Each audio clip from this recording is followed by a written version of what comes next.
नमस्कार, मी श्वेता. तुम्ही पाहताय न्यूज 18 लोकमत. बुलेटिनमध्ये तुमचं स्वागत. पुढच्या अर्ध्या तासात आंतरराष्ट्रीय घडामोडींचा आढावा घेणार आहोत जगाच्या पाठीवर आमच्या विशेष बुलेटिनमध्ये. रशियामध्ये कोरोना बळींचा आकडा वाढतोय. आणखी 752 बळींची यात भर पडली. शनिवारी 25,082 कोरोना संक्रमितांची नोंद झाली.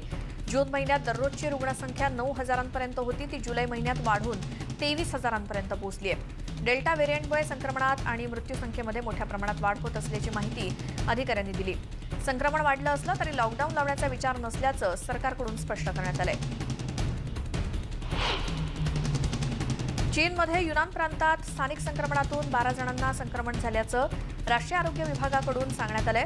यात युनानमध्ये 4, शांघायच्या 3, सिच्युआनमधील 2, युआंगडोंग परिसरातल्या एका रुग्णाचा समावेश आहे. शनिवारी कोरोनामुळे कोणाचाही मृत्यू झालेला नाही. ब्राझीलच्या सेंटारा ग्रँड बेटावर शनिवारी व्यापक लसीकरण मोहीम राबवण्यात आली. 18 वर्ष वयावरील 2,500 जणांचं लसीकरण करण्यात आलं. बेटावर 9,000 रहिवासी आहेत. आतापर्यंत 532 जणांना कोरोनाची लागण झालेली आहे, तर 11 जणांचा मृत्यू झालाय. इतर भागात राबवलेल्या लसीकरण मोहिमांप्रमाणेच इथे देखील अशीच मोहीम आखली जाते. पर्यटनावर अर्थचक्र अवलंबून असलेल्या या बेटांवर आता मोठ्या प्रमाणात आणि वेगात लसीकरण सुरू करण्यात आलंय. स्पेनच्या बार्सिलोनामध्ये हॉस्पिटलमध्ये दाखल होणाऱ्या रुग्णसंख्येमध्ये अचानक वाढ झाली. त्यामुळे आता पुन्हा आरोग्य कर्मचाऱ्यांचं शेड्यूल लावणं आणि रुग्णांची व्यवस्था लावणं हे मोठं आव्हान झालंय. डेल्टा विषाणूमुळे या डेल्टा व्हेरियंटमुळे रुग्णसंख्या वाढते आणि गेल्या 2 आठवड्यात कोविड रुग्णांची संख्या 8 वरून 35 इतकी वाढली आहे. याचा तरुण रुग्णांवरती जास्त परिणाम होतोय. आधीच्या विषाणूपेक्षा हा विषाणू 60% अधिक धोकादायक आहे. ग्वाटेमालाच्या अधिकाऱ्यांनी सुद्धा देशात कोरोना रुग्णसंख्येत वाढ झाल्याची माहिती दिली. सॅन मार्टिन जिलोटेपेकच्या आपत्कालीन ऑपरेशन सेंटरनं स्थानिक संसर्ग रोखण्यासाठी कडक प्रतिबंधात्मक उपाय जाहीर केलेले आहेत. 90,000 लोकसंख्या असलेली ही नगरपालिका राजधानीच्या जवळपास 50 किलोमीटर उत्तर भागामध्ये आणि ही एकमेव नगरपालिका अशी आहे की जिथे कोरोनाचा प्रसार रोखण्यासाठी कठोर पावलं उचलली गेली आहेत. तिथे फक्त मूलभूत वस्तूंच्या होम डिलिव्हरीलाच परवानगी आहे. जागतिक अर्थव्यवस्थेच्या प्रतिनिधित्व करणाऱ्या उच्च वित्त अधिकाऱ्यांनी आंतरराष्ट्रीय कर आकारणीतील मोठ्या बदलांचं समर्थन केलंय. यामध्ये मोठ्या आणि फायदेशीर कंपन्यांना कमी दरातील करांच्या सवलतीपासून रोखण्यासाठी 15% जागतिक कॉर्पोरेट कर आकारणी समाविष्ट करण्यात आली आहे. जी G20 गटातील देशांच्या अर्थमंत्र्यांनी व्हेनिसमध्ये शनिवारी झालेल्या बैठकीत या नव्या बदलांना पाठिंबा दिला आणि आगामी काळात आंतरराष्ट्रीय कर प्रणाली स्थिर करण्यास या योजनेची मदत होईल असं बोललं जात आहे. टेक्सासचे राज्यपाल ग्रेग अबॉट यांनी सीमेपलीकडील स्थलांतरितांच्या समस्येला बायडेन प्रशासनाच्या ओपन बॉर्डर धोरणाला जबाबदार धरलंय. शनिवारी कॅपिटलमध्ये सीमावर्ती भागातील अधिकाऱ्यांना त्यांनी सीमा सुरक्षेबद्दल संक्षिप्त माहिती दिली. अबॉट यांनी दक्षिणेकडील सीमेवर माजी राष्ट्राध्यक्ष डोनाल्ड ट्रम्प यांची भेट घेतल्यानंतर ही माहिती देण्यात आली आहे. ट्रम्प सरकारच्या काळात रखडलेला बांधकाम प्रकल्प पाहण्यासाठी अबॉट यांनी ट्रम्प यांनाही निमंत्रित केलं होतं. शनिवारी तुर्कीचे अध्यक्ष एर्दोगान यांनी इस्तंबूलमध्ये पॅलेस्टाईनचे अध्यक्ष महमूद अब्बास यांचं स्वागत केलं. इस्रायल आणि पॅलेस्टाईन संघर्षातील ताज्या घडामोडी आणि तुर्की पॅलेस्टाईन संबंधातील सर्व बाबी या दोन्ही नेत्यांमधील द्विपक्षीय चर्चेच्या अजेंड्यावरती असतील असं तुर्कीच्या अधिकाऱ्यांनी शुक्रवारी एका निवेदनाद्वारे स्पष्ट केलं. हजारो पॅलेस्टाईन नागरिकांनी इस्रायलनं व्यापलेल्या पश्चिम किनाऱ्यावर काही भागात पॅलेस्टिनी प्राधिकरणाविरोधात नुकतीच निदर्शनं केलेली होती. शनिवारी शेकडो लोकांनी LGBT संघटनांच्या समर्थनार्थ मेक्सिको सिटीमधील ट्रान्सजेंडर अल्पवयीन मुलांच्या ओळखीच्या मान्यतेच्या मागणीसाठी मोर्चा काढला होता. मेक्सिको सिटी कायद्यानं प्रौढांना त्यांचं लिंग कायदेशीररित्या बदलण्याची परवानगी आधीच देण्यात आलेली आहे. तसंच जॅलिस्को हे एकमेव राज्य आहे जे मुलांच्या जन्म प्रमाणपत्रावरती लिंग बदलण्याची परवानगी देत आहे. ट्रान्सजेंडर लोकांसाठी असोसिएशनच्या संचालिका तानिया मोरालेस यांच्या मते या प्रस्तावावर आधीच काँग्रेस कमिशननं तर बहुसंख्य मतांनी प्रस्ताव मंजूर करून घेतलेलाच आहे, परंतु या विधेयकाला संपूर्ण परिषदेनं मंजूर केलं पाहिजे अशी मागणी होतीये.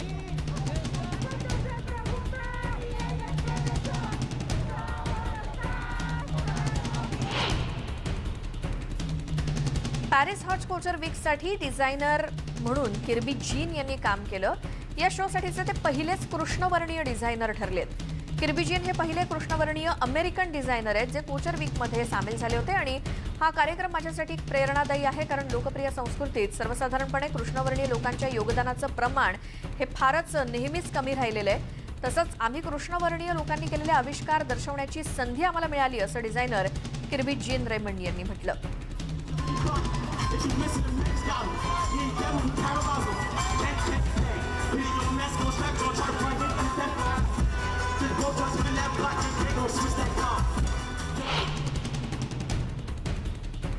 आयव्हरी कोस्टचे माजी अध्यक्ष लॉरेंट गबागाबो या आणि हेनरी कोनन बेदी यांची शनिवारी भेट झाली. या भेटीच्या माध्यमातून लोकसभा अध्यक्ष अलान्स ओआटारा यांच्या तिसऱ्या कार्यकाळामध्ये जाहीरपणे त्यांच्या या कार्यकाळाला विरोध दर्शवला गेला. गेल्या वर्षीच्या संघर्षानंतर आणि विरोधी पक्षाच्या बहिष्कारामुळे अध्यक्ष ओआटारा तिसऱ्यांदा पुन्हा निवडून आले आणि या भेटीनंतरच्या 30 मिनिटांच्या भाषणामध्ये गबागबो यांनी सांगितलं की या मुद्द्यावर आम्ही काही गप्प बसणार नाही.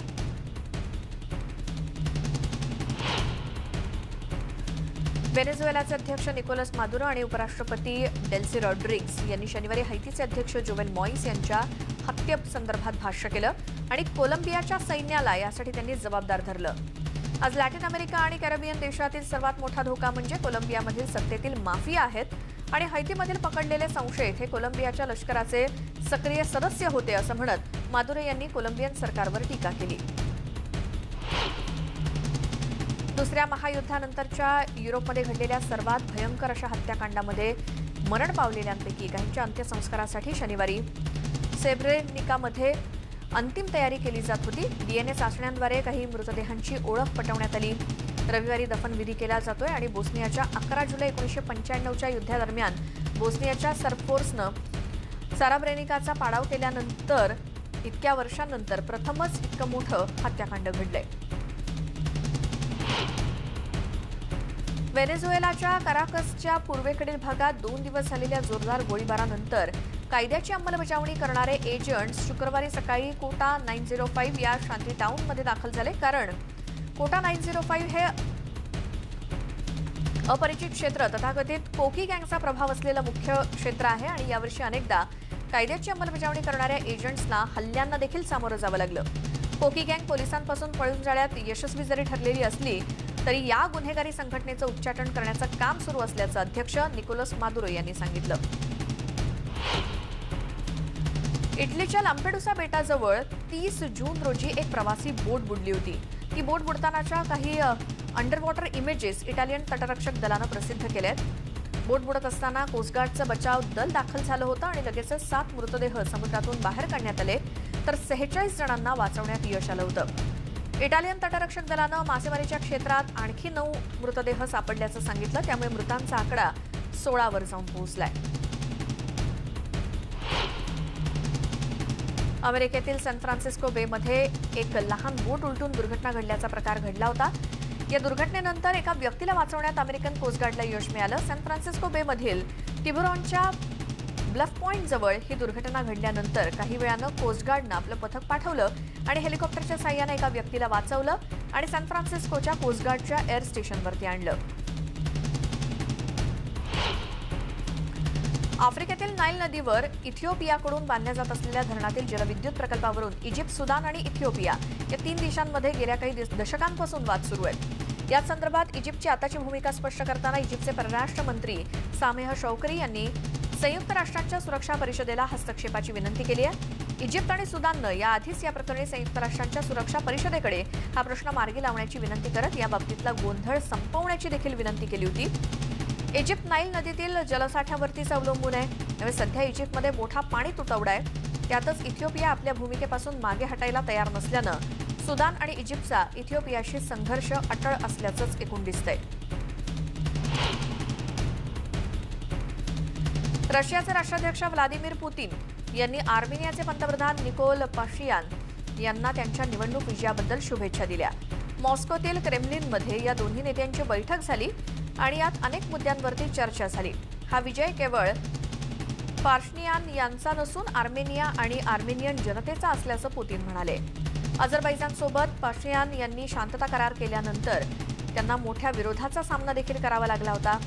अझरबैजान आणि आर्मेनिया दरम्यानच्या सीमारेषेसंदर्भात पुतीन यांच्याशी चर्चा करायची असल्याचंही पाशियान यांनी म्हटलंय. ट्युनिशियाच्या किनारपट्टी भागात एका बोटीचे इंजिन बंद पडल्यानं बोटीवरील 40 जणांना कोस्ट गार्डनं सुखरूप किनाऱ्यावरती आणलं. या बोटीत अंदाजे 100 विस्थापित होते असा अंदाज वर्तवण्यात आलाय. 100 पैकी काही जणांनी बोटीतच थांबून बोट दुरुस्त करणार असल्याचं सांगितलं, तर उर्वरित 40 जणांना सुखरूपपणे किनाऱ्यावर आणण्यात आलं. हे प्रवास करत असलेले विस्थापित Eritrea, Egypt, Tunis, Morocco, Guinea, Sudan आणि पाकिस्तानातले होते. इस्रायलकडून पॅलेस्टियन नागरिक बहुल भागामध्ये बांधल्या गेलेल्या तात्पुरत्या घरांवर कारवाईचे सत्र सुरूच आहे. वेस्ट बँक भागातील हिरबेत हुमसुममध्ये ही कारवाई करण्यात आली, तर या कारवाई दरम्यान एकूण 65 जणांना विस्थापित व्हावं लागलं. यामध्ये 35 लहान मुलांचाही समावेश आहे. कारवाई झालेले लोक हे मेंढपाळ आहेत. जवळपास 4000 मेंढ्या पाळून हे लोक आपला उदरनिर्वाह करतात. या लोकांना गेल्या वर्षभरात 5व्यांदा बेघर व्हावं लागलं. युरोपियन युनियननं या कारवायांबद्दल चिंता व्यक्त केली असून या कारवाया इस्रायलनं थांबवाव्यात असं सातत्यानं आवाहन केलं जात आहे. पेरूच्या स्पेनपासून मिळालेल्या स्वातंत्र्याच्या 200व्या वर्धापन दिनानिमित्तानं लिमामधील झूमधील दुर्मिळ प्रजातीतल्या उंटांना पाहण्याची संधी मिळणार आहे. लामास, अल्पाकास आणि विक्युनास या प्रजातीतले हे उंट आहेत. या प्रजाती दक्षिण अमेरिकेत आढळतात. त्यांच्या मऊ आणि उबदार लोकरीसाठी आणि अतिडोंगराळ प्रदेशात त्यांचं वास्तव्य असतं. एका महिन्याच्या अल्पाकाचं नाव पाकिता असं ठेवण्यात आलंय.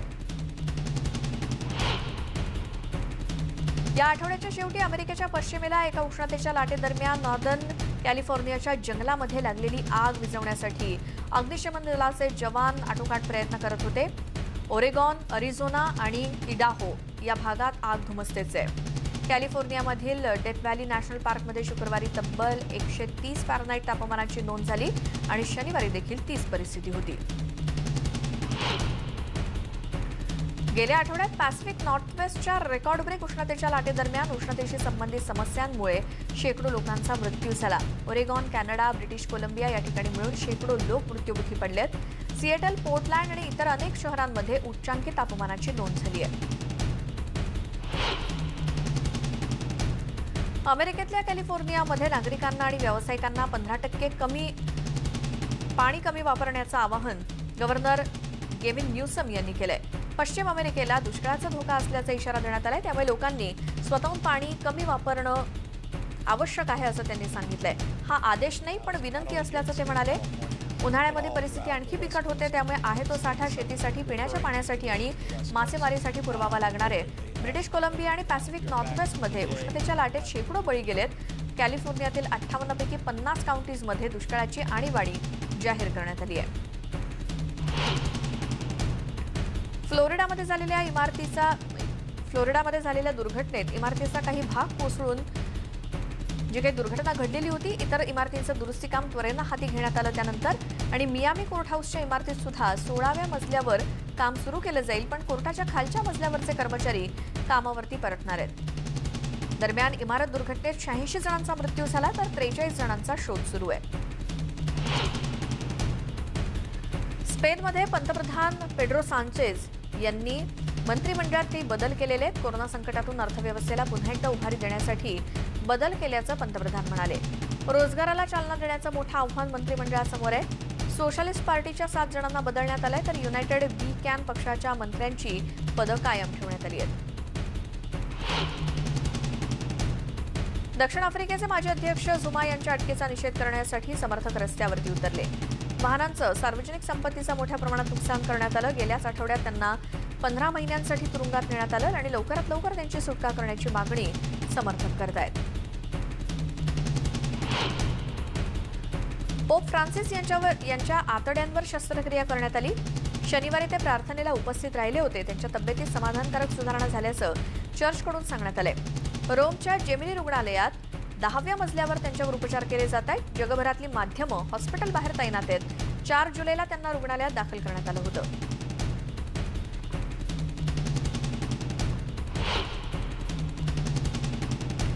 इतरही आंतरराष्ट्रीय घडामोडी पाहणार आहोत. एका छोट्याशा ब्रेक नंतर पाहत राहा न्यूज 18 लोकमत.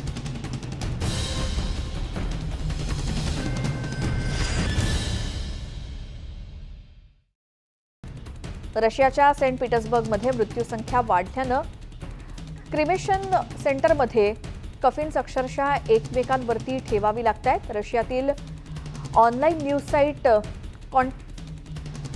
फॉन्टाकानं ही हृदयद्रावक दृश्य दाखवली आहेत. या क्रिमेशन सेंटरमध्ये कफिन्सची संख्या इतकी वाढली आहे की त्यांच्यावरती अंत्यसंस्कार करण्यासाठी काही आठवडे वाट पाहावी लागते. रशियामध्ये शुक्रवारी 1951 नवीन रुग्णांची नोंद झाली तर 1078 जणांचा मृत्यू झालाय. ही संख्या जूनच्या सुरुवातीला असलेल्या संख्येच्या तिप्पट आहे. युरो स्पर्धेच्या सामन्यांनंतर इथली रुग्णसंख्या वाढल्याचं प्रशासनानं देखील मान्य केलंय. कोणत्याही परदेशी पाहुण्याला आर्मेनियाच्या विनामूल्य कोरोना व्हायरस लस देण्याच्या ऑफरमुळे शेजारील इराण आणि इतर देशातील बरेच लोक या देशाकडे आकर्षित झालेत.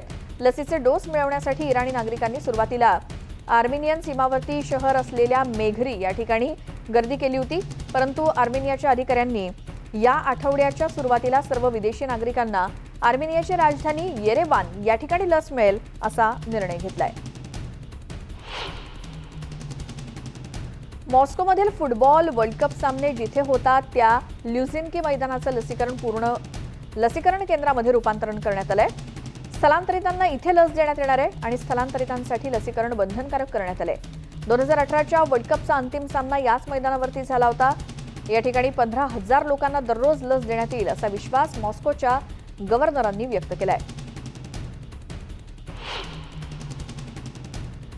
रशियाचे अध्यक्ष व्लादिमीर पुतीन रेन्सोमेवर ग्रुप आणि सायबर गुन्हेगारांबाबत कडक कारवाई करतील अशी अपेक्षा अमेरिकेचे अध्यक्ष जो बायडन यांनी व्यक्त केली आहे.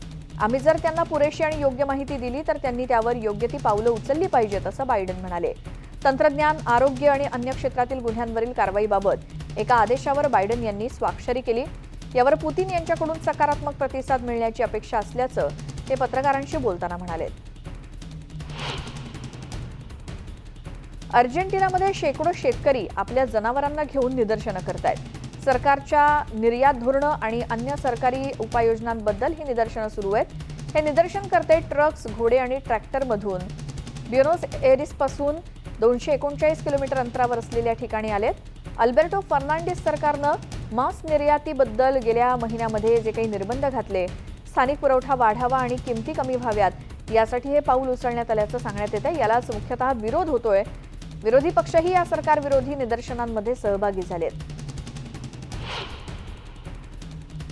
शुक्रवारी अग्निशमन दलाच्या जवानांनी बांगलादेशच्या राजधानीच्या बाहेर अन्न आणि पेय पदार्थांच्या कारखान्यात लागलेल्या आगीवरती नियंत्रण मिळवलं. त्यात सुमारे 52 लोक ठार झाले. ढाकाच्या बाहेरील बाजूस असलेल्या रूपगंजमधील 5 मजली हॅशम फूड्स लिमिटेड या कारखान्यामध्ये गुरुवारी रात्री ही भीषण आग लागली. आकाशामध्ये नुसता काळा धूरच दिसत होता. पोलिसांनी सुरुवातीला मृतांचा आकडा 3 इतका सांगितला होता, पण त्यानंतर आग जेव्हा विझवली त्यावेळी शुक्रवारी दुपारी मृतदेहांचा अक्षरशः खच पडला होता. संयुक्त राष्ट्रसंघाच्या प्रवक्त्यानं शुक्रवारी सांगितलं की राजदूतांना हैती नेत्यांशी संपर्क साधला असून स्थिरता कायम ठेवण्यासाठी आणि पुढील मार्ग जाणून घेण्यासाठी सर्वसमावेशक अशा राजकीय तडजोडींवरती चर्चा केलेली आहे.